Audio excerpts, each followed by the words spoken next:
पालिका करने जा रहे हैं, क्योंकि इसके पहले वाले वीडियो में हमने सब कुछ जो है कंप्लीट कर दिया है। यहाँ तक संविधान संशोधन प्रक्रिया तक जो है हमारा कंप्लीट हो चुका है। अब आगे हम देखते हैं न्यायपालिका से। और ध्यान रखिएगा, टेलीग्राम लिंक दिया हुआ है, आप जाके जो है टेलीग्राम चैनल से जुड़ जाएं, क्योंकि अब जो मॉक टेस्ट या फिर जो कुछ भी PDF होगा वो मैं आपको वहाँ पे अवेलेबल करा दूंगा। 1 से 2 दिन में मैं वहाँ पे जो है PDF डालना स्टार्ट कर दूंगा। पहले कुछ लोग जुड़ जाएं, उसके बाद से स्टार्ट कर दूंगा। तो स्टार्ट करते हैं न्यायपालिका। समस्त न्यायालयों को सामूहिक रूप से न्यायपालिका कहते हैं, चाहे छोटे से लेके बड़ा तक, यानी कि छोटे से लेके आपका अधीनस्थ से लेके सर्वोच्च न्यायालय तक जितने भी न्यायालय हैं सबको इकट्ठे क्या कहते हैं, न्यायपालिका। न्यायालयों में शक्ति विभाजन नहीं होता है। जैसे आप देख रहे हैं कि यहाँ पर जो है केंद्र को कुछ शक्ति दी गई है, राज्यों को कुछ शक्ति दी गई है, स्थानीय सरकार को कुछ शक्ति दी गई है, वैसे न्यायपालिका में नहीं होता है ऐसा कुछ विभाजन। भारतीय न्याय प्रणाली में छोटे छोटे न्यायालयों के ऊपर प्रत्येक जिले का जिला न्यायालय, उनके ऊपर राज्यों के लिए उच्च न्यायालय और सबसे ऊपर सर्वोच्च न्यायालय होता है। ये क्रम बता दिया कि कुछ ऐसे वर्क करता है। नीचे जो है छोटे छोटे न्यायालय हो गए, उसके बाद से जो है जिला न्यायालय हो गया, उसके बाद से जो हो गया आपका उच्च न्यायालय हो गया, और फाइनली जो है सर्वोच्च न्यायालय हो गया। ये कुछ ऐसे वर्क करता है। आगे देखते हैं सर्वोच्च न्यायालय का। भारत की न्यायिक व्यवस्था इकहरी एवं एकीकृत है, यानी कि कई भागों में बटा हुआ नहीं है। जैसे कि आपका राज्य सूची, संघ सूची, समवर्ती सूची, इस सब भागों में जैसे बटा हुआ है शक्तियों का विभाजन, वैसा इसमें नहीं है। वही बोल रहा है कि इकहरी और एकीकृत है न्यायिक व्यवस्था, जिसके सर्वोच्च शिखर पर भारत का सर्वोच्च न्यायालय है, यानी कि सबसे ऊपर फाइनल डिसीजन लेने की जो शक्ति रहती है वो आपका सर्वोच्च न्यायालय का होता है। सर्वोच्च न्यायालय दिल्ली में स्थित है, लोकेशन भी आपका बता दिया। अब आगे चलते हैं। सर्वोच्च न्यायालय की स्थापना, गठन, अधिकारिता, शक्तियों के विनियमन से संबंधी विधि निर्माण की शक्ति भारतीय संसद को प्राप्त है। यानी कि इसके सर्वोच्च न्यायालय की स्थापना की बात हो, गठन की बात हो, अधिकारिता की बात हो कि कौन कौन से अधिकार इसको हैं, कौन से नहीं हैं, शक्तियों के विनियमन यानी ये अपनी शक्तियों का संचालन कैसे करेगा, विधि संबंधी निर्माण की शक्ति जो है भारतीय संसद को प्राप्त है। यानी भारतीय संसद इसको लेके जो है विधि निर्माण कर सकती है। सर्वोच्च न्यायालय का गठन संबंधी प्रावधान, यानी कि इसके गठन संबंधी जो प्रावधान है वो अनुच्छेद 124 में दिया गया है। सर्वोच्च न्यायालय यानी सर्वोच्च न्यायालय में जो न्यायाधीशों की संख्या है, इसमें संशोधन हुआ था। संशोधन विधेयक 2019 में आया था, जिसके अनुसार सर्वोच्च न्यायालय में एक मुख्य न्यायाधीश तथा 33 अन्य न्यायाधीश हैं। यानी वर्तमान में अभी टोटल कितने हैं, 34 न्यायाधीश हैं सर्वोच्च न्यायालय में।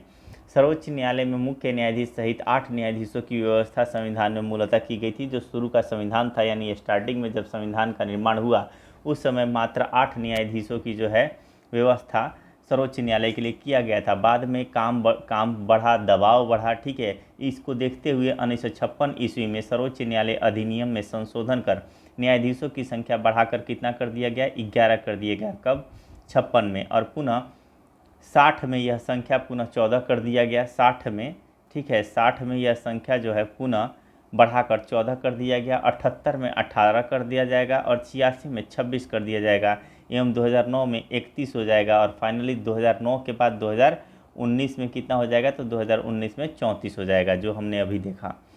ये तो हो गया कि इसके संख्या में कैसे वृद्धि किया गया है, बार बार जो है संशोधन करके। अब हम देखते हैं कि सर्वोच्च न्यायालय के न्यायाधीशों की नियुक्ति कैसे होती है, ठीक है।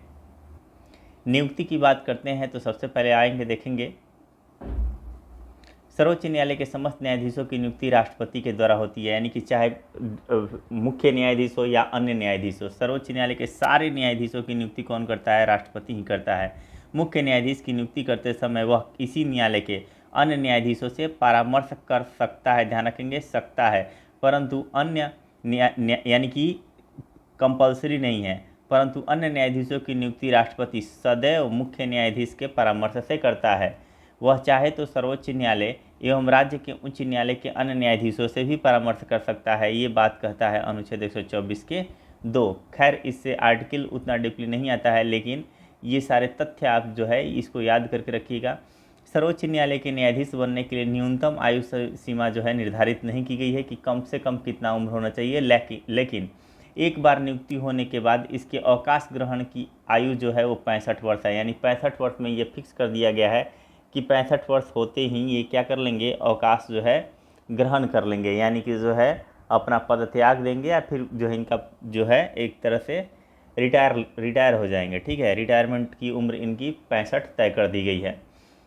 सर्वोच्च न्यायालय के न्यायाधीशों के, और इसमें ये नहीं कहा गया है कि जब इलेक्ट होते हैं, इलेक्ट होने के बाद यानी कि नियुक्त होने के 5 वर्ष तक या फिर 65 वर्ष, दोनों में से कोई एक, ऐसा कुछ नहीं है।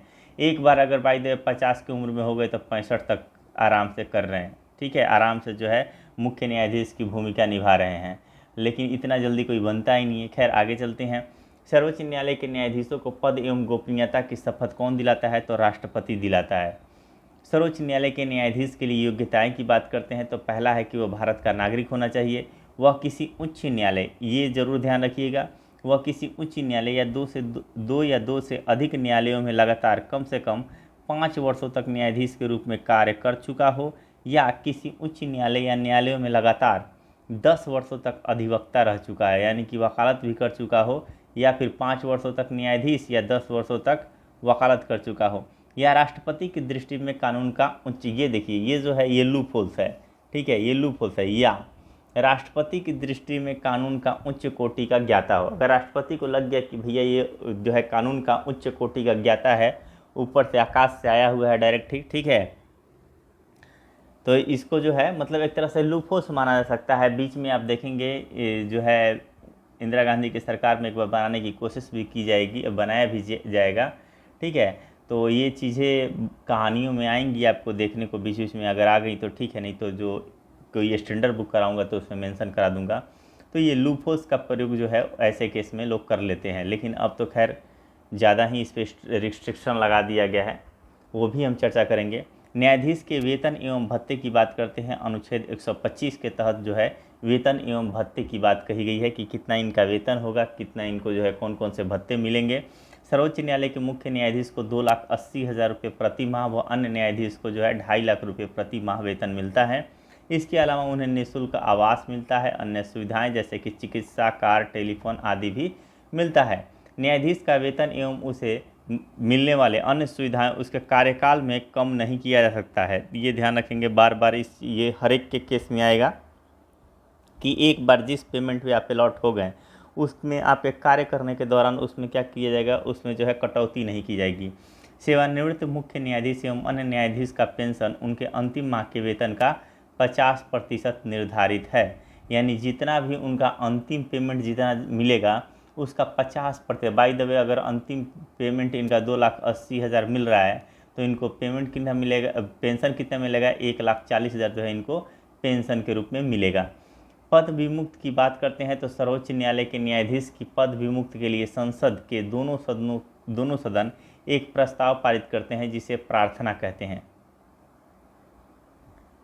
जिसमें वह किसी न्यायाधीश को सिद्ध भ्रष्टाचार अथवा असमर्थता के कारण पद से हटाना चाहते हैं। यह प्रस्ताव दोनों सदनों में कुल सदस्य संख्या के स्पष्ट बहुमत से पारित होना चाहिए तथा साथ ही यह भी आवश्यक है कि प्रस्ताव पर मतदान के समय जितने सदस्य उपस्थित हो व मतदान में भाग लेते हों उनका 2/3 बहुमत उस प्रस्ताव का समर्थन करे।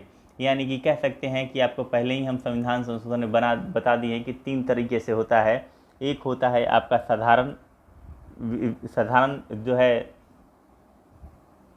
विधेयक होता है जो बहुमत से पास हो जाता है, आधे से एक ज़्यादा, उपस्थित संख्या के आधे से एक ज़्यादा। एक होता है विशेष बहुमत द्वारा, यानी कि जितनी स्ट्रेंथ है उसका आधा तो होगा ही, लेकिन जो उपस्थित है उसका 2/3 बहुमत।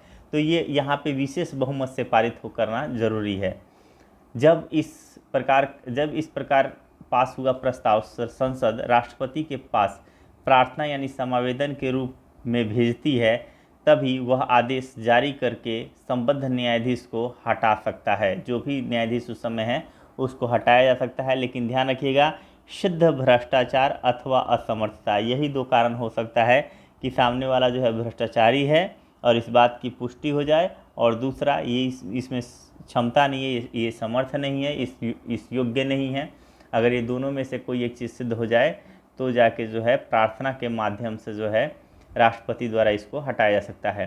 पद विमुक्ति प्रस्ताव जो है 100 सदस्य लोकसभा के मामले में या 50 सदस्य जो है राज्यसभा के मामले में द्वारा हस्ताक्षर करने के बाद अध्यक्ष या सभापति को जो है दिया जाना चाहिए। अगर राज्यसभा में है तो 50 लोग जो हैं 50 लोग हस्ताक्षर करके सभापति को दे देंगे, या फिर अगर लोकसभा में है तो 100 लोग जो है सिग्नेचर करके लोकसभा अध्यक्ष को दे देंगे। उसका से बहस वगैरह होगी, फिर जो है मतदान किया जाएगा। मतदान में अगर 2/3 बहुमत से इसको पास कर दिया जाता है तो दूसरे सदन को भेजा जाएगा। दूसरा सदन भी अगर इसको पास कर देता है तब जाके राष्ट्रपति को पास भेजा जाएगा, और राष्ट्रपति तब इस पर सिग्नेचर करने के बाद न्यायाधीश को पदमुक्त कर सकते हैं। आगे देखते हैं। अब न्यायाधीशों के बारे में बताया है कि किसको पदमुक्त किया गया है या नहीं किया गया है, कब किया गया है। सबसे अधिक समय तक मुख्य न्यायाधीश के पद पर रहने वाले न्यायाधीश YV चंद्रचूड़, ठीक है, यशवंत विष्णु चंद्रचूड़, जो 22 फरवरी 1978 से लेकर 11 जुलाई 1985 तक, यानी कि 2696 दिन जो है रहे थे। एग्जैक्ट पूछ सकता है कहीं, कोई भरोसा नहीं है, ये सब टर्म्स याद कर लीजिएगा आप लोग। तो YV चंद्रचूड़ जो हैं, जो सबसे ज़्यादा समय तक क्या रहे हैं, मुख्य न्यायाधीश के पद पर रहे थे। सबसे कम समय तक मुख्य न्यायाधीश के पद पर रहने वाले भी हैं, वो हैं कमल नारायण सिंह, ठीक है, कमल नारायण सिंह। 25 नवंबर, यानी कि जो है नारायण भगवान एक तरह से जो है उनकी मिसेज लक्ष्मी जी कमल पे ही रहती है ना जी, तो कमल नारायण सिंह इस तरह से रिलेट कर लेंगे, ठीक है। कमल नारायण सिंह 25 नवंबर 1991 से लेकर 12 दिसंबर 1991 तक 17 दिन के लिए रहे थे। ये कितने दिन के लिए रहे थे? मात्र 17 दिन के लिए रहे थे। Prime number 17। जब भारतीय न्यायिक पद्धति में लोकहित मुकदमा यानी कि PIL लाया गया तब भारत के मुख्य न्यायाधीश PN भगवती थे। ये बहुत इंपॉर्टेंट है, याद रखिएगा इसको, कि जब लोकहित मुकदमा लाया गया तब भारत के मुख्य न्यायमूर्ति कौन थे? तो ये PN भगवती थे। सर्वोच्च न्यायालय के न्यायाधीश अवकाश प्राप्त करने के बाद भारत में किसी भी न्यायालय या किसी भी अधिकारी के सामने वकालत नहीं कर सकता। ध्यान रखिएगा, जो सर्वोच्च न्यायालय के न्यायाधीश होते हैं, अगर एक बार अवकाश प्राप्त कर लिए तो उसके बाद से किसी भी न्यायालय में या किसी भी अधिकारी के सामने वकालत नहीं कर सकते हैं। मुख्य न्यायाधीश राष्ट्रपति की पूर्व स्वीकृति लेकर दिल्ली के अतिरिक्त अन्य किसी स्थान पर सर्वोच्च न्यायालय की बैठक बुला सकता है। अब तक हैदराबाद और श्रीनगर में इस प्रकार की बैठक आयोजित की जा चुकी हैं। यानी मुख्य न्यायाधीश देखेगा कि नहीं भाई, हमें जो है न्यायपालिका को या फिर न्यायिक व्यवस्था को थोड़ा और फैलाना और जागरूक करना चाहिए, तो वो शहर जाके राष्ट्रपति की पूर्व स्वीकृति लेके अन्य शहरों में जाके भी अपनी बैठकें आयोजित कर सकता है, और किया भी है हैदराबाद और श्रीनगर में।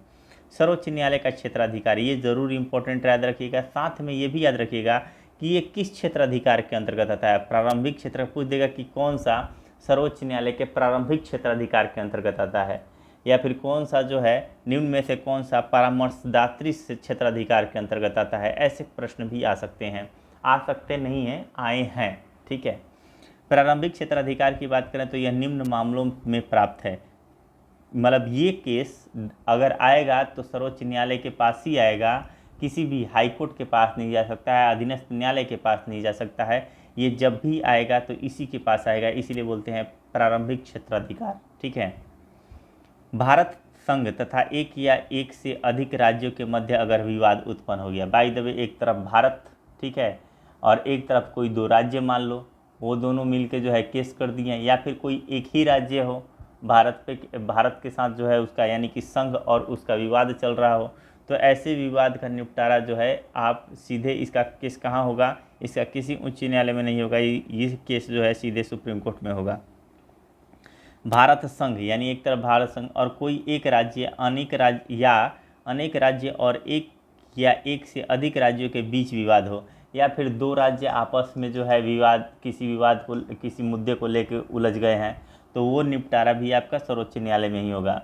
ये तमाम चीज़ें जो हैं, जो कहीं भी आप उच्च न्यायालय में जा ही नहीं सकते, जाएंगे जब भी तो सर्वोच्च न्यायालय में ही जाएंगे। 2 या 2 से अधिक राज्यों के बीच ऐसे विवाद जिसमें उनके वैधानिक अधिकारों का प्रश्न निहित है, ये सारे चीज़ जो हैं आपके प्रारंभिक क्षेत्राधिकार के अंतर्गत सीधे सर्वोच्च न्यायालय के पास आते हैं। प्रारंभिक क्षेत्राधिकार के अंतर्गत सर्वोच्च न्यायालय उसी विवाद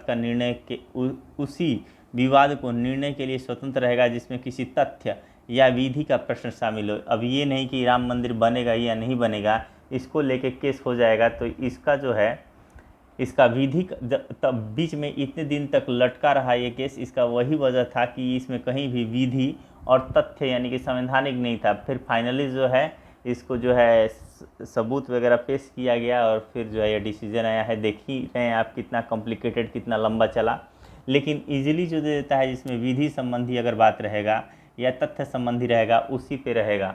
ये नहीं केस हो सकता कि अगला जो है पीएम कौन बनेगा या नहीं बनेगा। ये ऐसी चीज़ है जो तथ्यात्मक नहीं है, रीजनेबल नहीं है, ठीक है, इररिलेवेंट है, अतार्किक है, उन चीज़ों को लेके नहीं ये बात करेगा।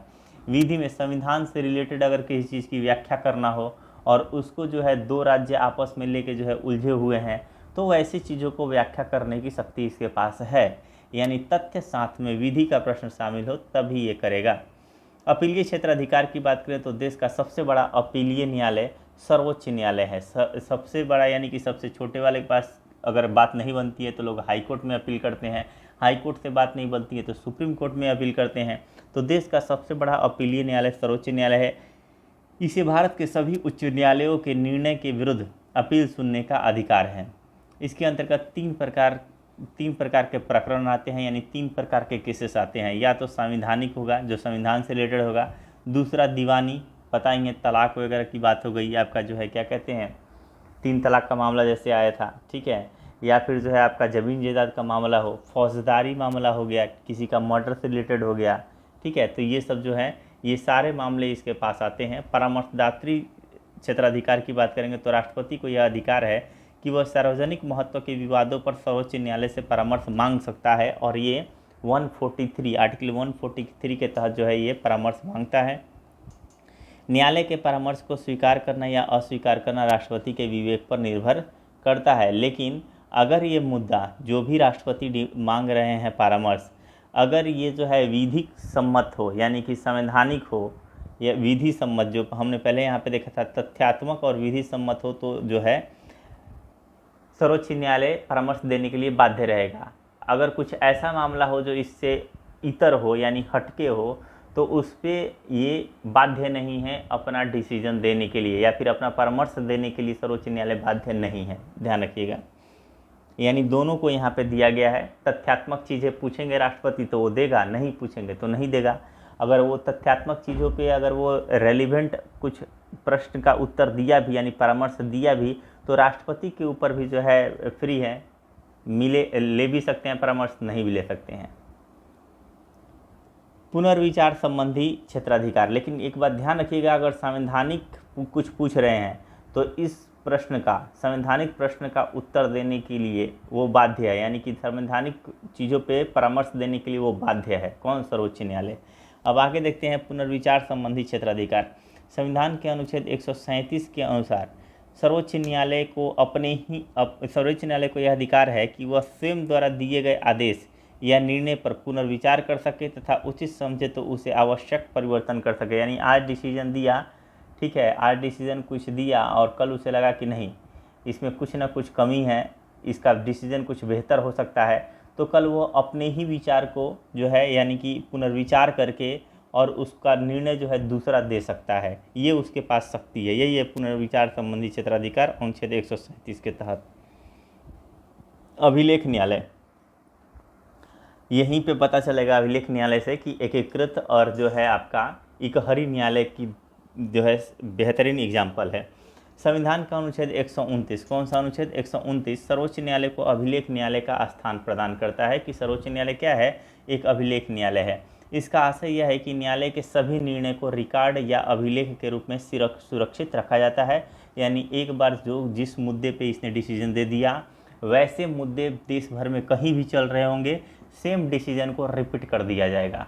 यानी वो मुद्दे देश में चाहे सैकड़ों जगह चल रहे हों, डिसीजन वही होगा जो सर्वोच्च न्यायालय ने किसी एक केस को लेकर दिया, क्योंकि जो मुद्दे हैं वो सेम हैं।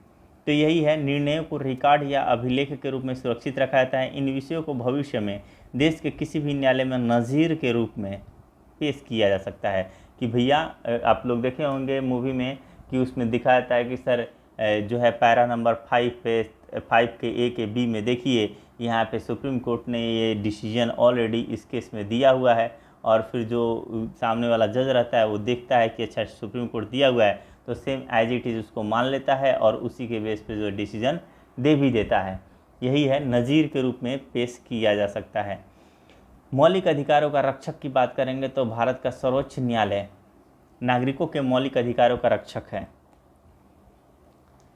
अनुच्छेद 32 सर्वोच्च न्यायालय के विशेष रूप से अनुच्छेद 32 सर्वोच्च न्यायालय को विशेष रूप से उत्तरदायी ठहराता है कि वह मौलिक अधिकारों को लागू करने के लिए आवश्यक कार्रवाई करे। न्यायालय मौलिक अधिकारों की रक्षा के लिए बंदी प्रत्यक्षीकरण, परमादेश, प्रतिषेध, अधिकार परीक्षालेख और उत्प्रेषण को जारी कर सकता है। बंदी प्रत्यक्षीकरण यानी 24 घंटे के अंदर में आवाजाही छोड़ के और साथ में हॉलीडे वगैरह अगर छुट्टी वगैरह है तो उसको छोड़ के 24 घंटे के अंदर जो है व्यक्ति को उपस्थित करें। परमादेश ये जारी किया जाता है जो भी सरकारी कर्मचारी है उनके एगेंस्ट में जारी किया जाता है। प्रतिषेध और आपका उत्प्रेषण ये जो है अधीनस्थ न्यायालयों को जारी किया जाता है। प्रतिषेध मतलब कि कोई मामला चल रहा हो जिसका अधिकार जो अधीनस्थ न्यायालय के अधिकार क्षेत्र से बाहर की बात हो तो उच्च न्यायालय उसको मंगा लेता है। उत्प्रेषण मतलब कि सुनवाई हो चुकी है, डिसीजन अधीनस्थ न्यायालय ने दिया है। ध्यान रखिएगा यहाँ पे डिसीजन दे दिया गया है। जब दे दिया गया है और उससे ये बात जब उच्च न्यायालय को पता चली कि ये जो डिसीजन दिया गया है वो ठीक नहीं है या फिर व्हाटएवर ये बस की बात नहीं है अधीनस्थ न्यायालय की, तो ऐसे केस को वो अपने पास बुला सकता है। तो जब डिसीजन के बाद बुलाएगा तो उत्प्रेषण, और डिसीजन हो रहा है या उससे पहले ही बुलाएगा तो प्रतिषेध। बस इतनी सी अंतर है, दोनों अधीनस्थ न्यायालय पे लागू होते हैं। अधिकार परीक्षा का मतलब सिंपल सी बात है कि कोर्ट आप किसी को बोलते हैं कि भैया जिस पोस्ट पे जिस कुर्सी पे ये बैठा है उस पे मुझे बैठना चाहिए, तो न्यायालय उस व्यक्ति को बुलाएगा, पूछेगा कि तुम इसके स्थान पे इस कुर्सी पे बैठे हुए हो तो बताओ कि किस अधिकार से बैठे हुए हो, प्रूफ दो। ठीक है, अगर वो प्रूफ देने में सक्षम नहीं होता है तो वो जो है, जैसे हम देखते हैं कि कई जो है सरकारी कर्मचारी 5-5 साल 7 साल बाद के बाद भी जो है जॉब से निकाल दिए जाते हैं क्योंकि वो अपने अधिकार परीक्षा में वो ये बता नहीं पाते हैं कि वो किस अधिकार से इतने दिनों से जो है कुर्सी पे बैठे हुए थे। अब कैसे बताएं कि नकल करके बैठे हुए थे। ठीक है, सर्वोच्च न्यायालय में संविधान के निर्वचन यानी इंटरप्रिटेशन से संबंधित मामले की सुनवाई करने के लिए न्यायाधीशों की संख्या कम से कम 5 होनी चाहिए। यानी जो आप देखते हैं पैनल जो बैठता है, ठीक है, पैनल जो बैठक बैठती है उसमें कम से कम आप देखेंगे कि 5 जजों की जो है संवैधानिक पीठ द्वारा जो है निर्णय लिया गया, यही स्टेटमेंट आता है। तो संवैधानिक पीठ जो बैठती है, ठीक है, इसमें कम से कम कितने होने चाहिए? कम से कम 5 न्यायाधीश होने चाहिए अनुच्छेद 145 के 3 के तहत। उच्च न्यायालय की बात करते हैं तो संविधान के अनुसार प्रत्येक राज्य के लिए एक उच्च न्यायालय होगा अनुच्छेद 214 के अनुसार, लेकिन संसद विधि द्वारा 2 या 2 से अधिक राज्यों और किसी संघ राज्य क्षेत्र के लिए एक ही उच्च न्यायालय स्थापित कर सकती है और ये है अनुच्छेद 231 के तहत। अब बात कर रहे हैं हम यहाँ पे उच्च न्यायालय का, तो यहाँ पे आप एक 214 याद रखिएगा और यहाँ पे 231, यानी कि अगर एक तो है कि प्रत्येक राज्य के लिए एक उच्च न्यायालय होगा, अगर प्रत्येक राज्य के लिए व्यवस्था नहीं हो पा रहा है तो एक ही उच्च न्यायालय 2 या 2 से अधिक राज्य तथा संघ राज्य क्षेत्रों के लिए भी एक ही उच्च न्यायालय स्थापित किया जा सकता है, ऐसी कोई बात नहीं है। आगे देखते हैं। अब वर्तमान में हम जानते हैं कि 28 राज्य और 8 केंद्र शासित प्रदेश है, लेकिन यहाँ पे क्या है, यहाँ पे हमारे पास 25 ही उच्च न्यायालय हैं, जिनमें से 3 उच्च न्यायालय का अधिकार क्षेत्र एक राज्य से ज़्यादा है। केंद्र शासित प्रदेश दिल्ली और जम्मू कश्मीर में उच्च न्यायालय है। इन दोनों के पास, दोनों क्या है, केंद्र शासित प्रदेश हैं, एक है आपका दिल्ली और दूसरा है जम्मू कश्मीर। ये दोनों आपके केंद्र शासित प्रदेश हैं और दोनों के पास अपना उच्च न्यायालय है। अब देखेंगे, प्रत्येक उच्च न्यायालय का गठन एक मुख्य न्यायाधीश तथा अन्य न्यायाधीशों से मिलकर किया जाता है। इसकी नियुक्ति राष्ट्रपति के द्वारा होती है। हर एक उच्च न्यायालय में एक मुख्य न्यायाधीश तो होगा ही, और साथ में अलग अलग, यहाँ पे फिक्स नहीं है, जैसे कि सुप्रीम कोर्ट में तो फिक्स था कि एक आपके मुख्य न्यायाधीश हैं और 33 अन्य न्यायाधीश हैं, लेकिन यहाँ पे हर एक राज्य में अन्य न्यायाधीशों की संख्या अलग अलग होती है। मुख्य न्यायाधीश तो एक होगा ही होगा, लेकिन अन्य न्यायाधीशों की संख्या जो है अलग अलग राज्य के अनुसार वैरी करता है, यानी डिफरेंट होता है। इसकी नियुक्ति राष्ट्रपति के द्वारा होती है, यानी कि जो भी है इनकी नियुक्ति जो है मुख्य न्यायाधीश एवं अन्य न्यायाधीशों की नियुक्ति जो है ये राष्ट्रपति के द्वारा होती है। यानी कि आपका उच्च न्यायालय में कोई न्यायाधीश है, साथ में उच्च न्यायालय का मुख्य न्यायाधीश, उच्च न्यायालय के अन्य न्यायाधीश तथा उच्च न्यायालय के मुख्य न्यायाधीश, सर्वोच्च न्यायालय के अन्य न्यायाधीश तथा सर्वोच्च न्यायालय के मुख्य न्यायाधीश, इन सब की नियुक्ति कौन करता है? तो राष्ट्रपति करता है। अनुच्छेद 217 के तहत इसमें करेगा। ठीक है, इसमें जो नियुक्ति करेगा 217 के तहत करेगा उच्च न्यायालय में। जबकि अगर हम बात करते हैं सर्वोच्च न्यायालय का, तो सर्वोच्च न्यायालय में जो है आपकी नियुक्ति कर रहा है अनुच्छेद 124 के तहत। भिन्न भिन्न उच्च न्यायालयों में न्यायाधीशों की संख्या क्या होती है? अलग अलग होती है। जैसा कि मैंने अभी बताया कि अलग अलग राज्यों के न्यायालयों पर डिपेंड करता है कि किस राज्य में उसके अकॉर्डिंग कितना बर्डन है, उसके अकॉर्डिंग जो है वहाँ पे न्यायाधीशों की संख्या होती है। उच्च न्यायालय के न्यायाधीशों के लिए योग्यता की बात करते हैं तो ये भी भारत का नागरिक होना चाहिए, कम से कम 10 वर्ष तक न्यायिक पद धारण कर चुका हो अथवा किसी उच्च न्यायालय में या एक से अधिक उच्च न्यायालयों में लगातार 10 वर्षों तक अधिवक्ता रहा हो। ये दो ही यहाँ पे जो है एक तरीके से दो जो है योग्यताएं हैं। अगर पहला भारत का नागरिक और साथ में अगर इतनी एलिजिबिलिटी है तो ये जो है न्यायाधीश उच्च न्यायालय के न्यायाधीश बनने के योग्य हो जाएंगे। उच्च न्यायालय के न्यायाधीश को उस राज्य जिसमें उच्च न्यायालय स्थित है का राज्यपाल उसके पद की शपथ दिलाता है। नियुक्ति कौन करता है? नियुक्ति राष्ट्रपति करेगा। आज शपथ कौन दिलाएगा? शपथ राज्यपाल दिलाता है। ध्यान रखिएगा इस चीज़ को कि नियुक्ति करेगा कौन? नियुक्ति करेगा राष्ट्रपति, जबकि शपथ कौन दिलाएगा? तो शपथ दिलाएगा राज्यपाल। उच्च न्यायालय के न्यायाधीशों का अवकाश ग्रहण करने की अधिकतम उम्र जो है ये 62 वर्ष है। ठीक है, 62 अभी वर्तमान में 62 वर्ष है। चल रहा है, प्रस्ताव दिया गया है कि भाई इसकी उम्र जो है 65 वर्ष कर दिया जाए और उच्चतम न्यायालय का जो है न्यायाधीशों की मुख्य न्यायाधीश का जो उम्र सीमा है उसको आप कितना कर दो? 68 कर दो, 68 कर दो। तो लेकिन ये प्रस्तावित है, अभी स्टैंप मुहर नहीं लगा है। ठीक है, उच्च न्यायालय के न्यायाधीश अपने पद से राष्ट्रपति को संबोधित कर कभी भी त्यागपत्र दे सकते हैं। ये तो इनकी मर्जी है, लेकिन संबोधित किसको करेंगे? राष्ट्रपति को, क्योंकि नियुक्त कौन किया है? राष्ट्रपति ही किया है। उच्च न्यायालय के न्यायाधीश को उसी प्रकार अपदस्थ किया जा सकता है जिस प्रकार उच्चतम न्यायालय का न्यायाधीश पदमुक्त किया जाता है। यानी लोकसभा में 100 प्रस्तावक और राज्यसभा में 50 और साथ में जो है आपका विशेष बहुमत की जरूरत पड़ेगी। आगे देखते हैं, जिस व्यक्ति ने उच्च न्यायालय में अस्थायी न्यायाधीश के रूप में कार्य किया है वह उस न्यायालय में वकालत नहीं कर सकता। यानी कि आप उसी न्यायालय में जो है अस्थायी न्यायाधीश के रूप में कार्य किए हैं तो वहाँ पे वकालत नहीं कर सकते, किंतु वह किसी दूसरे उच्च न्यायालय में अथवा उच्चतम न्यायालय में वकालत कर सकता है। अब आगे देखते हैं, राष्ट्रपति आवश्यकता अनुसार किसी भी उच्च न्यायालय में न्यायाधीशों की संख्या में वृद्धि कर सकता है अथवा अतिरिक्त न्यायाधीशों की नियुक्ति कर सकता है। अगर ज़्यादा लोड पड़ गया है तो अतिरिक्त न्यायाधीशों की भी नियुक्ति कर सकता है। कौन? राष्ट्रपति करेगा। राष्ट्रपति उच्च न्यायालय के किसी अवकाश प्राप्त न्यायाधीश को भी उच्च न्यायालय के न्यायाधीश के रूप में कार्य करने का अनुरोध कर सकता है। अगर कोई न्यायाधीश रिटायर हो चुका है तो उससे भी जो है राष्ट्रपति क्या करेगा? राष्ट्रपति उसको भी जो है अनुरोध कर सकता है कि भैया प्रेशर ज़्यादा बढ़ गया है, कुछ काम कर दो, ठीक है, कुछ हेल्प कर दो। उच्च न्यायालय एक अभिलेख न्यायालय होता है। यानी उच्च न्यायालय भी क्या है? एक अभिलेख न्यायालय। उसके निर्णय आधिकारिक माने जाते हैं तथा उसके आधार पर न्यायालय अपना निर्णय देते हैं। यानी अधीनस्थ न्यायालय क्या करते हैं? उसके आधार पर, उनके आधार पर जो है अन्य न्यायालय भी और अधीनस्थ न्यायालय भी निर्णय देते हैं। ये अनुच्छेद 215 के तहत है। भारत के मुख्य न्यायाधीश से परामर्श कर राष्ट्रपति उच्च न्यायालय के किसी भी न्यायाधीश का स्थानांतरण किसी दूसरे उच्च न्यायालय में कर सकता है। मुख्य न्यायाधीश से परामर्श करने के बाद ही राष्ट्रपति क्या करेगा? परामर्श कर राष्ट्रपति उच्च न्यायालय के किसी भी न्यायाधीश को स्थानांतरित करके दूसरे उच्च न्यायालय में भेज सकता है।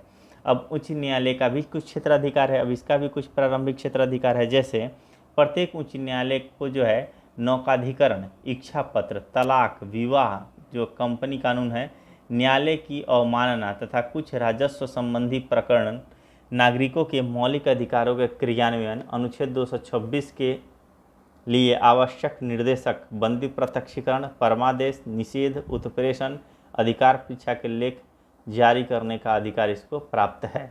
ध्यान रखिएगा। तो अगर एक प्रश्न पूछ देगा कि जो है प्रारंभिक क्षेत्राधिकार की अगर बात करेगा और साथ में जो है रिट जारी करने की शक्ति, एक वर्ड आ जाएगा, शब्द आ जाएगा कि रिट जारी करने की शक्ति में जो आपके शब्दांश है, यानी कि ज़्यादा जो है व्याख्या किसके पास ज़्यादा है, यानी रिट जारी करने की शक्ति ज़्यादा किसके पास है, सर्वोच्च न्यायालय के पास है या फिर उच्च न्यायालय के पास है, तो सर्वोच्च न्यायालय के पास यही सब है, ये और निषेध, उत्प्रेषण, अधिकार परीक्षा, यही 5 है। लेकिन इसके अलावा भी जो आपका उच्च न्यायालय है इन सबों पे जो है रीट जारी कर सकता है। इसलिए रीट जारी करने की शक्ति जो है उच्च न्यायालय के पास ज़्यादा होती है, ज़्यादा विषयों पर जो है रीट जारी कर सकता है, जबकि सर्वोच्च न्यायालय जो है बंदी, प्रत्यक्षीकरण, परमादेश, निषेध, उत्प्रेषण और अधिकार परीक्षा के लेख पर ही जारी कर सकता है। अब बात करते हैं अपीलीय क्षेत्राधिकार। तो फौजदारी मामलों में अगर सत्र न्यायालय ने मृत्युदंड दिया हो, ठीक है, सत्र न्यायालय यानी जो है सत्र न्यायाधीश ने क्या किया है, मृत्युदंड दे दिया है, तो उच्च न्यायालय में उसके विरुद्ध अपील हो सकती है। दीवानी मामलों में उच्च न्यायालय में उन सब मामलों में अपील हो सकती है जो 5 लाख या उससे अधिक की संपत्ति से संबंध हो, वो सीधे आप हाई कोर्ट में जो है लेके जा सकते हैं अगर दीवानी मामला है तो। तीसरा, उच्च न्यायालय पेटेंट और डिजाइन, उत्तराधिकार, भूमि प्राप्ति, दिवालियापन या संरक्षकता, ठीक है, संरक्षकता आदि मामलों में भी अपील सुनता है। अब बात करते हैं आगे हमारे पास दिया हुआ है कि कौन सा जो है आपका हाई कोर्ट, ठीक है, कौन सा उच्च न्यायालय कहाँ पे है। यानी कलकत्ता उच्च न्यायालय की बात करेंगे तो 1862 ईस्वी में ये तीनों CBM, ठीक है, CBM कब होगा, 1862 ईस्वी में होगा। और इनका जो इसमें भी कलकत्ता का पहले, फिर बम्बई, फिर मद्रास में, यानी कि क्रम वाइज में भी अगर बोलेगा 2-4 दिन या 2-4 महीने का भी अंतर, तो सबसे पहले जो हो जाएगा कलकत्ता, बम्बई, फिर मद्रास। 1862 ईस्वी में पश्चिम बंगाल, अंडमान निकोबार द्वीप समूह यानी कि एक राज्य है, ठीक है, और जो है आपका एक केंद्र शासित प्रदेश है, ध्यान रखिएगा कलकत्ता में।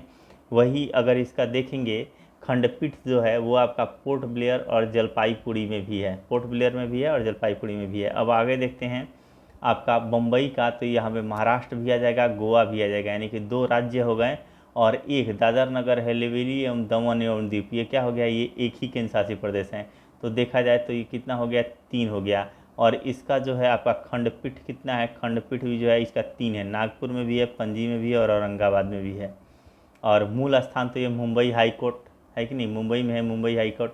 मद्रास की बात करें तो यहाँ पे 2, एक आपका राज्य हो जाएगा, एक आपका जो है केंद्र शासित प्रदेश हो जाएगा। और इसका जो है चेन्नई में है, जो आपका चेन्नई कोर्ट, चेन्नई में जो है ये आपका है, और चेन्नई में ही आपका मद्रास हाई कोर्ट है। और ये जो है एक ही खंडपीठ है इसका, मदुरई। अब आगे बात करते हैं इलाहाबाद का जो हो जाएगा, या इलाहाबाद कोर्ट हाई कोर्ट, ये कहाँ है, प्रयागराज में हो जाएगा। कर्नाटक की बात करते हैं तो बेंगलुरु। पटना की बात करेंगे, पटना में ही है। उड़ीसा की बात करेंगे तो उड़ीसा का देखेंगे, जिसका डिफरेंस है उसको याद रखिए, डिफरेंस किसका है, उड़ीसा का कहाँ है, कटक में है, ठीक है। कलकत्ता याद करने की ज़रूरत नहीं है। बम्बई, मुंबई वही बात है, पुराना नाम मुंबई, आज के डेट में तो मुंबई ही है। मद्रास का चेन्नई, ये भी नाम बदला हुआ है, तो इसमें भी आपको डिफरेंस मतलब प्रॉब्लम नहीं होगी। इलाहाबाद का भी नाम बदला हुआ है तो ये भी दिक्कत नहीं होगी। तो अभी तक याद करने वाली जो बात थी वो एक ही है, उड़ीसा का जो है कटक में है, ठीक है, मूल स्थान जो है कटक में है, उड़ीसा हाई कोर्ट। अब बात करते हैं आगे, गुवाहाटी की बात करते हैं तो इसके भी देखेंगे खंडपीठ कितने हैं, 3 है। जैसा कि हमारा बम्बई वाले का भी खंडपीठ 3 था, तो बम्बई और आपका असम, ठीक है, यानी गुवाहाटी हाई कोर्ट और जो है आपका बम्बई हाई कोर्ट, यही दोनों हैं जिनके खंडपीठ कितने हैं, 3 हैं। बाकी किसी के भी 3 नहीं मिलेंगे, ठीक है, बाकी किसी के भी देखेंगे नीचे तक 3 किसी के भी नहीं मिलेंगे, सिर्फ इन्हीं के मिलेंगे। आगे देखते हैं, राजस्थान का जोधपुर में है, ठीक है, गुवाहाटी का तो हो ही गया, गुवाहाटी में ही है। राजस्थान का कहाँ है आपका, जोधपुर में है, ठीक है, ये एक याद रखेंगे। मध्य प्रदेश का जबलपुर में है, ये भी ध्यान रखेंगे। केरल का है एर्नाकुलम, केरल की जनरली उसके राजधानी में ही रहेगा। जम्मू कश्मीर का जम्मू में, गुजरात का अहमदाबाद में हो जाएगा, दिल्ली का दिल्ली, पंजाब हरियाणा का चंडीगढ़ हो जाएगा, हिमाचल प्रदेश का शिमला हो जाएगा, सिक्किम का गंगटोक, छत्तीसगढ़ का बिलासपुर, ठीक है, अब इसका याद रखेंगे, छत्तीसगढ़ का बिलासपुर। उत्तराखंड का हो जाएगा नैनीताल, झारखंड का हो जाएगा आपका रांची, मेघालय का हो जाएगा शिलोंग, मणिपुर का इम्फाल, त्रिपुरा का अगरतला, तेलंगाना का ध्यान रखेंगे हैदराबाद, और आंध्र प्रदेश का अमरावती भी याद रखेंगे। तो इसमें से क्वेश्चन क्या आएगा कि किन किन के खंडपीठ 3 है, ठीक है। तो एक याद रखेंगे आपका, पहला कि एक गुवाहाटी वाले का है और साथ में बम्बई वाले का है, पहला क्वेश्चन तो यहाँ पे हो गया। साथ में आपका खंडपीठ जो हटके हैं जिनका मूल स्थान, वो पूछ सकता है कि मूल स्थान यानी उड़ीसा हाई कोर्ट कहाँ है, तो कटक में है। राजस्थान कहाँ है, जोधपुर में है, यानी कि जो आपका राजधानी से इतर है, यानी राजधानी न होकर कोई और स्थान है तो उसको याद करने की ज़रूरत है। बाकी इससे कोई क्वेश्चन आपका ईयर नहीं पूछेगा, किस ईयर जो है इसकी स्थापना हुई थी, ये सब नहीं पूछने वाला है। ठीक है, ये सब पूछ देगा तो भैया ये सब नहीं बनने वाला है। अगर याद भी करोगे तो 10 दिन बाद भूल जाओगे, तो इतना दिमाग मत लगाओ, और भी याद करने के लिए बहुत कुछ है। जब आंध्र प्रदेश एवं तेलंगाना एक ही राज्य थे तब इसका उच्च न्यायालय हैदराबाद था। ठीक है, इसकी स्थापना 1954 में हुई थी। केरल उच्च न्यायालय 1997 में सबसे पहले बंद को असंवैधानिक घोषित किया था कि ये जो बंद कर दिया गया है, बंदी कर दिया था, बिहार बंद, तो आज जो है यूपी बंद, तो ये जो बंद को असंवैधानिक घोषित किया गया है किसके द्वारा, केरल उच्च न्यायालय द्वारा 1997 ईस्वी में ही। ध्यान रखेंगे। अब आगे देखते हैं, देखेंगे उच्च न्यायालय में मुकदमों का कैसे हस्तांतरण होता है, यानी अधीनस्थ न्यायालय से उच्च न्यायालय में कौन सा मुकदमा खुद ही हस्तांतरित हो जाता है वो देखेंगे। यदि किसी उच्च न्यायालय को ऐसा लगे कि जो अभियोग अधीनस्थ न्यायालय में विचाराधीन है, यानी कि जो सुनवाई चल रही है वह विधि के किसी सारगर्भित प्रश्न से संबंध है, तो वह उसे अपने यहाँ हस्तांतरित कर या तो उसका निपटारा स्वयं कर देता है या विधि से संबंध प्रश्न को निपटाकर अधीनस्थ न्यायालय को निर्णय के लिए वापस भेज देता है, यानी कि सॉल्व करके बोल देता है कि यही निर्णय दे देना और ये लो तुम्हारे पास जो है बना बनाया मिल गया, बस खा लो। प्रशासकीय अधिकार की बात करते हैं तो उच्च न्यायालयों को अपने अधीनस्थ न्यायालयों में नियुक्ति, पदोन्नति, ठीक है, पदोन्नति तथा छुट्टियों के संबंध में नियम बनाने का अधिकार है। यानी उच्च न्यायालय अपने अधीनस्थ न्यायालयों में जो भी नियुक्ति होती है, ये क्लर्क वगैरह का, इसका खुद ही जो है उच्च न्यायालय खुद ही जो है ये नियुक्ति वगैरह, छुट्टी का प्रावधान या फिर पदों में उन्नति करनी है, ये सब खुद ही जो है डिसीजन ले लेता है। उच्च न्यायालय राज्य में अपील का सर्वोच्च न्यायालय नहीं है। ठीक है, राज्य में अपील का सर्वोच्च न्यायालय नहीं है। राज्य सूची से संबंध विषयों में भी उच्च न्यायालय के निर्णयों के विरुद्ध उच्चतम न्यायालय में अपील की जा सकती है। बात करते हैं लोक अदालत का। लोक अदालत कानूनी विवादों के मैत्रीपूर्ण समझौते के लिए वैधानिक मंच है। विधिक सेवा प्राधिकरण अधिनियम 1987 संशोधन इसमें हुआ था 2002 में द्वारा लोक उपयोगी सेवाओं के विवादों के संबंध में मुकदमेबाजी से पहले सुलह और निर्धारण के लिए अस्थायी लोक अदालतों की स्थापना के लिए प्रावधान करता है। यानी ये नहीं कि मुकदमेबाजी इसमें नहीं होगा, कुछ लोग मिलेंगे लोक अदालत, यानी कुछ लोग मिले, उसमें एक जज रहेगा, फाइनली वहीं पे फैसला ऑन द स्पॉट। ऐसे फौजदारी विवादों को छोड़कर जिसमें समझौता नहीं किया जा सकता, दीवानी, फौजदारी, राजस्व अदालतों में लंबित सभी कानूनी विवाद मैत्रीपूर्ण समझौते के लिए लोक अदालत में लाए जा सकते हैं। यानी कि जब दो लोग आपस में पैसे दे के वकील को थक गए हों तो वो लोक अदालत का सहायता ले सकते हैं और मैत्रीपूर्ण तरीके से न्यायाधीश के सामने एक डिसीजन लिया जा सकता है। और ऐसा अगर कोई डिसीजन लिया जा रहा है लोक अदालत के सामने तो वो क्या होता है, कम खर्चीला भी होता है। कानूनी विवादों को लोक अदालतें मुकदमा दायर होने से पूर्व भी अपने यहाँ जो है स्वीकार कर सकती है। मुकदमा दायर होने से पहले भी आप आपसी विवाद को लेके जा सकते हैं लोक अदालत के पास। अगर मुकदमा हो गया है, थक गए हैं पैसे दे के, तो भी वहाँ से जो है ट्रांसफ़र करा के यहाँ पे मैत्रीपूर्ण तरीके से समझौते के लिए लोक अदालत में ला सकते हैं अपने मुकदमे को। लोक अदालत के निर्णय अन्य किसी दीवानी न्यायालय के समान ही दोनों पक्षों पर लागू होते हैं। ठीक है, जैसे कोई अन्य अदालत जो डिसीजन देता है और जितनी उसकी वैल्यू होती है उतनी ही यहाँ पे भी होगी। यह निर्णय अंतिम होता है। लोक अदालत द्वारा दिए गए निर्णय के विरुद्ध अपील नहीं की जा सकती। भैया तुम समझौता से मैत्रीपूर्ण तरीके से समझौता कर रहे हो और मैत्रीपूर्ण तरीके से जब समझौता हो ही गया है तो फिर अब इसका अपील क्या करोगे, इसलिए इसका अपील नहीं किया जा सकता। इसमें कोई जो है रॉकेट साइंस नहीं है। जब हम दो आदमी मित्रवत जो है लोक अदालत के पास गए, लोक अदालत ने जो है सब चीज़ समझा दिया, बता दिया कि देखो जी ये, और मैत्रीपूर्ण तरीके से हमारे में आपसी समझौता हो गया, तो फिर हम इसका क्यों अपील करेंगे, मतलब ही नहीं बनता है। तो वही यहाँ पे कह रहा है कि इसके विरुद्ध जो है अपील नहीं की जा सकती है। देश के लगभग सभी जिलों में अस्थायी तथा सतत लोक अदालतें स्थापित की गई हैं। लोक अदालत 5 लाख रुपये तक के दावे पर विचार कर सकती है। ध्यान रखिएगा, 5 लाख तक के दावे पर ये विचार कर सकती है। दिल्ली में पहली लोक अदालत पहली लोक अदालत अक्टूबर 1985 में बैठी थी तथा इसमें एक दिन में दुर्घटना के शिकार लोगों के मुआवजे संबंधी 150 मामले जो है निपटाए गए थे। उपभोक्ता संरक्षण की बात कर लेते हैं। भारत सरकार ने उपभोक्ताओं के हितों के संरक्षण के लिए उपभोक्ता संरक्षण अधिनियम 1986 पारित किया। उपभोक्ता समस्याओं के निपटारे के लिए जिला स्तर पर जिला फोरम, राज्य स्तर पर राज्य उपभोक्ता विवाद निवारण आयोग और राष्ट्रीय स्तर पर राष्ट्रीय उपभोक्ता विवाद निवारण आयोग का गठन किया गया है। जिला फोरम 20 लाख तक के मामलों की, राज्य उपभोक्ता जो है 20 लाख से 1 करोड़ तक, और ये 1 करोड़ से जितना ऊपर चले जाएं उसका कौन सुनवाई करता है, तो राष्ट्रीय उपभोक्ता विवाद निवारण आयोग। अब बात करते हैं केंद्रीय प्रशासनिक अधिकरण, ठीक है, कैट की बात करते हैं। तो संविधान के अनुच्छेद 323 के ए के तहत प्रावधानों से जो है केंद्रीय प्रशासनिक अधिकरण का गठन 1985 में प्रशासनिक अधिकरण अधिनियम 1985 के तहत किया गया है। उस समय भारत के प्रधानमंत्री राजीव गांधी थे जब ये कैट का जो है एक तरह से क्या किया गया, गठन किया गया। उस समय कैट का अध्यक्ष उच्च न्यायालय के वर्तमान अथवा सेवानिवृत्त न्यायाधीश होता है। कोई छोटा मोटा आदमी नहीं होता है इसका अध्यक्ष। उच्च न्यायालय के या तो वर्तमान न्यायाधीश होगा या फिर जो रिटायर्ड न्यायाधीश होते हैं वो होते हैं। अध्यक्ष के अलावा इसमें 16 उपाध्यक्ष एवं 49 जो है सदस्य होते हैं। ये सदस्य न्यायिक एवं प्रशासनिक दोनों क्षेत्रों से लिए जाते हैं, न्यायिक से भी लिए जाते हैं और प्रशासनिक से भी लिए जाते हैं। राज्य की कार्यपालिका से अगले पार्ट में करेंगे। एक बार फिर से बोल रहा हूँ, टेलीग्राम का लिंक दिया हुआ है डिस्क्रिप्शन में, आप जाके वहाँ पे जो है जुड़ जाइए उससे, ताकि आगे जो भी PDF वगैरह मॉक टेस्ट वगैरह कराऊंगा तो उसके PDF वहीं पे दूंगा और वहाँ पे बात करना भी आप लोगों से आसान हो जाएगा। आसानी से वहाँ से आप लोगों से वार्तालाप भी हो सकती है। तो ख़त्म करते हैं। और ये सबसे छोटा वीडियो है मुझे लगता है, जब से मैं वीडियो बना रहा हूँ तब से।